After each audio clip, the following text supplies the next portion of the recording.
Secretary, MMDA Chairman at Congressman, multi-awarded Mayor ng Mandaluyong at taong unahin ka, number 1 sa balota, Kilos Abalos, Attorney Benhur Abalos. Benhur Abalos, ating kaibigan.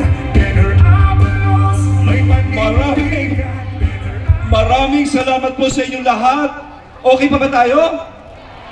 Alam nyo kung bakit? Kanina may araw pa. Ngayon, alas 6 na. Maayong gabi sa inyong lahat. Alam nyo, bilib ako sa mga tiga Iloilo, talagang hindi natinat at dito pa rin lahat. No? Palakpakan po natin ang pamunuan ng Iloilo, mula sa gobernador. Sa ating host ngayon, si Mayor Jerry Treñas. Siya ho ay parang kapatid ko na, kabrad ko po siya sa Ateneo Law School. Sa lahat ng mga mayors, congressman, pamunuan, at sa inyo pong lahat.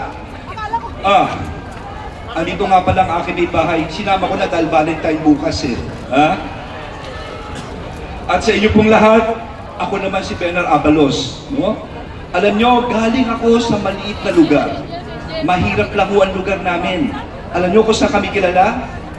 Sa mental hospital. Ha?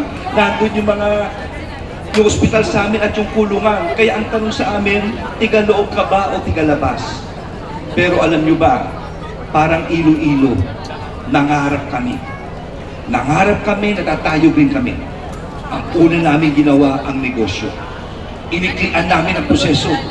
At nagulat kami, ilang taon lamang. Tumami ang negosyante at hinirang kami ang tigre ekonomiya ng Kalakhang, Maynila, the tiger economy of Metro Manila ng Malacanang.